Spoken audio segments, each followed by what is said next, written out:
दिवसभर बोलून बोलून जरा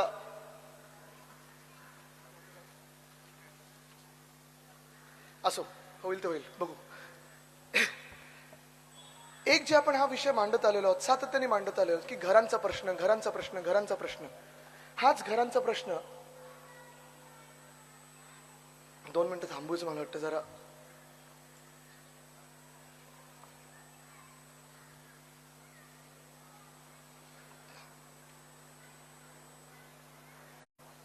नाही बोलतो मी येईपर्यंत. तर हा जो प्रश्न आहे घरांचा, मला वाटतं फार महत्वाचा आहे. आतापर्यंत ज्याचा उल्लेख होत चाललेला आहे, बीडीडीचा प्रश्न, बीडीडीचा प्रश्न. हा, विक्स की गोली लो, खिचखिच दूर करो. काय विक्सच आहे ना, तर भलतं काय जुबान केसरी नाही ना, तर असं करायला लागेल.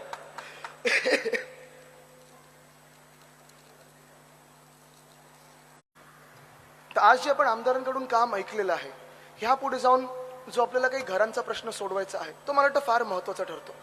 शेजारी जरी आम्ही असलो तरी वर्षानुवर्ष मी ऐकत आलेलो आहे, पाहत आलेलो आहे की हा विषय आपल्या गव्हर्नमेंट कॉलनीचा विषय असेल, आज सगळे आपण खिडक्यांमधून ऐकताय, बाल्कनीमधून ऐकताय, हा विषय जो आहे कदाचित उद्धव साहेबांसाठी आहेच, मोठ्या साहेबांसाठी म्हणजे माझ्या आजोबांसाठी महत्वाचा होता, आणि आमच्या सर्वांसाठी आम्ही एक कर्तव्य म्हणून की आमचे शेजार धर्म पाळत, महाराष्ट्राची असेल 30 वर्ष 40 वर्ष पिढ्यानपिढ्या ज्यांनी सेवा केलेली आहे, त्यांना मुंबईमध्ये त्यांच्या हक्काचं घर मिळायलाच पाहिजे, ह्या ध्येयाने आणि ह्या धोरणाने आपण पुढे चाललेलो आहोत. पण हे काम करत असताना अर्थात अनेक वर्ष आपण पाहिलं असेल, आपला संघर्ष कुठेही काही थांबत नव्हता, आपला लढा कुठेही थांबत नव्हता. आपण जी कामं करत आलेलो आहोत त्याच सोबत घरं कशी द्यायची, हा जो संघर्ष आहे हा फार महत्वाचा आहे. आणि हा संघर्ष पुढे नेण्यासाठी मोर्चे काढले, हा विषय का सुटत नाही, ह्याला जर तुम्हाला उत्तर पाहिजे असेल तर एकच उत्तर आहे, भाजप भाजप भाजप. भाजपचे जे उत्तर आहे ते हेच होतं. माझ्याकडे जसं पोलीस कर्मचाऱ्यांचा जो विषय आहे हाच आहे.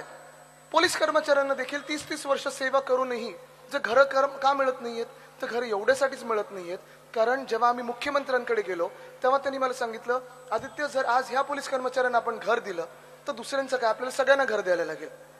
जरा आतून खवखवत असल्यामुळे थोडं मध्ये मध्ये मध्ये पॉज घेऊन बोलत आहे, कुठचाही दुसरा पॉज नाहीये हा. पण हे जरी झालं तरी आज मी तुम्हाला एवढंच सांगतो, कारण मी जास्ती वेळ आज आत्ता बोलू शकत नाही, संध्याकाळी पण मला भाषण करायचं आहे, थोडा घशाला मी आराम देण्याचा प्रयत्न करत आहे. ह्या विषयाला वरून आपण अनिल परबजी, आपण रोहिणताई, आपण तोडगा काढलेला आहे. आज आपण आंदोलन करत आहोत ते आपल्या गव्हर्नमेंट कॉलनीमध्ये आपल्याला 8, 9, 10 एकर पाहिजे, ते पाहिजे आहेच, आणि ते आपण मिळवून घेणार म्हणजे घेणारच. पण जरी मुख्यमंत्री आपल्याला बोलत असेल की आम्ही देणार नाही, बरं आत्ता अनिल परबजींनी जो उल्लेख केला की आपण पण आपल्या शेवटच्या कॅबिनेट पर्यंत का थांबलो होतो, जसं आमच्याकडे बीडीडीचा प्रश्न होता, आम्ही पहिल्याच दिवशी मार्गी लावला होता. सतत आम्हाला सांगायचं की जरा 1 महिना थांबा, आम्ही सगळ्यांना एकत्र आणतो, जरा 1 महिना थांबा, आम्ही सगळ्यांना आणतो, जरा 1 महिना थांबा, आम्ही सगळ्यांना आणतो. पण हे 1 महिना करत करत जे 1.5 वर्ष 2 वर्ष निघून गेली, ते आमदार जे जबाबदार आहेत, आज त्यांना प्रश्न विचारला पाहिजे, तुम्ही ह्या एरियामध्ये जेव्हा फिरता तेव्हा तुम्ही आम्हाला सांगा, आम्हाला आमच्या हक्काची घरं तुम्ही का मिळवून दिली नाहीत. विषय एकच आहे, विषय सोपाच आहे. एवढाच होता की ज्या लोकांनी शासनाची सेवा केली, महाराष्ट्राची सेवा केली, मुंबईची सेवा केली आहे, त्या लोकांना तुम्ही त्यांची हक्क, पहिलं वचन आमचं ह्या शासकीय कर्मचाऱ्यांसाठी आहे. मुंबई महानगरपालिकेचे स्वतःचे मुंबईच्या शहरामध्ये, म्हणजे शहर म्हणजे जेव्हा म्हणतो शहर आणि उपनगरामध्ये आपले स्वतःचे एस्टेट प्रॉपर्टीज आहेत. या एस्टेटच्या प्रॉपर्टीज आता मुख्यमंत्र्यांच्या एका बिल्डर मित्राच्या घरात घशात टाकले जात आहेत. जवळपास 4,500 एस्टेटच्या प्रॉपर्टीज आहेत आणि एका बिल्डर मित्राच्या घशात टाकले जात आहेत. आपले महापौर बसल्यानंतर पहिला निर्णय हा होणार आहे की त्या सगळ्या एस्टेटच्या प्रॉपर्टीज त्या बिल्डरच्या हातातून परत घ्यायच्या आहेत आणि ह्या सगळ्या प्रॉपर्ट्यांवर 4,000 प्लॉट्सवर मुंबईमध्ये पहिलं आपण जे काम करू ते म्हणजे शासकीय कर्मचाऱ्यांसाठी. हे जेव्हा आपण म्हणतो तेव्हा हे आपण हवेत म्हणत नाहीये, हे काही ह्या सरकारसारखं करू बघू देऊ असं नाहीये. हे फुल अँड फायनल उत्तर आहे. हेच अर्थ आपण काढत आहोत की आर्थिक नियोजन करून जे काय आपल्याला बाकीचं नियोजन करायचं आहे ते सर्व करून आपण हा निर्णय घेतलेला आहे. आज मी तुम्हाला विचारत आहे, या निर्णयाशी तुम्ही सहमत आहात की नाही? जे आपण करत आहोत, हो आपण कटिबद्ध आहोत या शहराला, पण शहराची ज्यांनी सेवा केलेली आहे, शहराची ज्यांनी फायनल शब्द आहे, हा लढा इकडचा आपला चालू राहील. जेव्हापर्यंत आपले अधिकार आपण पूर्ण आपल्याला मिळवत नाही तोपर्यंत आपण करून घ्यायचं. ही देखील प्रॉपर्टी सोडायची नाही, ही आपलीच आहे, आपल्या शासकीय कर्मचाऱ्यांची आहे. हे 10 एकर आपल्याला मिळवायचे म्हणजे मिळवायचे आहेत. आवाज चढला की जरा आतून आदित्य कंट्रोल असं येतं. ते कुठच्या पिक्चर मध्ये ना, कंट्रोल उदय कंट्रोल. पण तरी देखील मी काय इथे येऊन हे सांगत आहे, जरी घसा कुठच्याही परिस्थितीत असला तरी, कारण आजपर्यंत आम्ही राहतात त्या पोलीस कर्मचाऱ्यांसाठी भाजपने निर्णय घेतला नव्हता. तो आपण निर्णय घेतला की त्याच बीडी चाळीमध्ये त्या पोलीस कर्मचाऱ्यांसाठी आपण त्यांच्या हक्काची घरं परवडणाऱ्या दरात केलेली आहेत. येऊन बघा तुम्ही, 10,000 परिवारांना तिथे आपण बीडीडी मध्ये 160 स्क्वेअर फुटामधून 500 स्क्वेअर फुटांची घरं दिलेली आहेत. पण आज जेव्हा आपलं सरकार पडलं तेव्हा आमचे शासकीय कर्मचारी जे सावली बिल्डिंग मध्ये राहतात, वरून जसं तुमच्याकडे इथे आहेत तसं आमच्याकडे पण विधानसभेत काम करणारे आहेत. मुख्यमंत्री का महाराष्ट्र विरुद्ध आहे? का भाजप आपल्या शासकीय कर्मचाऱ्यांच्या विरुद्ध आहे? का भाजप आपल्या महानगरपालिकेच्या कर्मचाऱ्यांच्या विरुद्ध आहे? काही कुठेही उत्तर मिळत नाहीये. पण आज मी तुम्हाला एवढंच सांगायला आलेलो आहे, इथून पुढे पण निघायचं, रोड शो पण आहे. माझं हे वचन, माझा हा शब्द आहे. आणि मी पुन्हा एकदा सांगतो, अर्थात आता 500 स्क्वेअर फुटापर्यंत ज्यांची घर आहेत त्यांना प्रॉपर्टी टॅक्स माफ केला आहे. आपण 700 स्क्वेअर फुटापर्यंत करणार आहोत प्रॉपर्टी टॅक्स माफ. 100 युनिट पर्यंत 20 माफ करत आहोत. महिलांना आज जर हे आपल्याला करायचं असेल तर आम्ही सगळं तर करत आहोत, वचनपूर्ती तर आम्ही करणार. तुमच्या सर्वांकडून एकच गोष्ट मला लागणार आहे. काय असेल ती गोष्ट?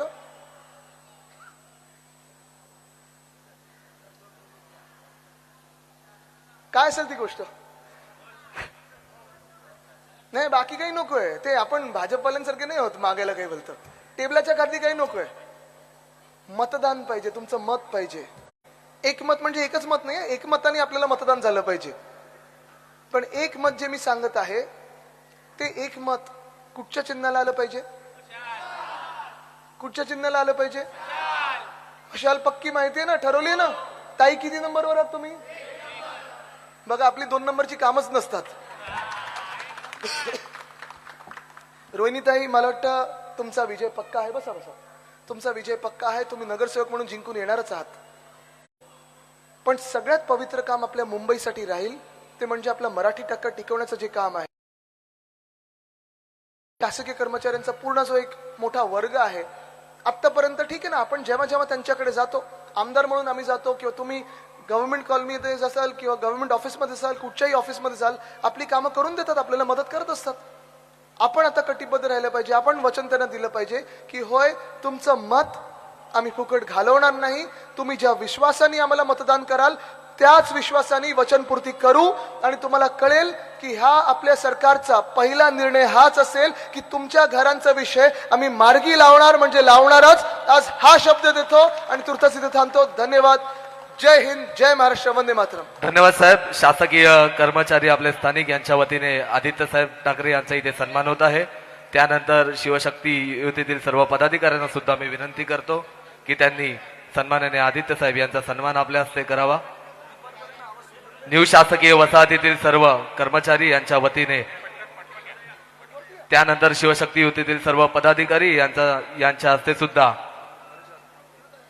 सन्मान्य संदेशदा दुवाळी, मनोज बापर्डेकर, शशिकांत इलमकर यांना मी विनंती करतो की त्यांनी कृपया.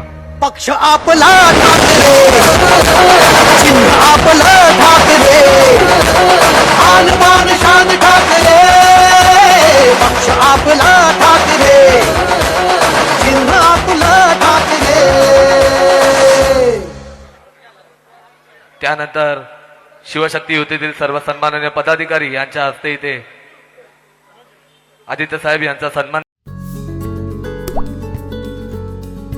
आता जोकासू STP या अत्याधुनिक जॅपनीज तंत्रज्ञानाने सुसज्ज, quick installation, energy efficient noiseless blowers, low maintenance या आणि अशा वैशिष्ट्यांनी परिपूर्ण जोकासू STP तंत्रज्ञान प्रकल्प उभारणीपासून ते विक्री पश्चात समाधानकारक सेवा देणारी, भारताबरोबरच परदेशात देखील प्रकल्पांची यशस्वी उभारणी करणारी company Deccan water treatment private limited.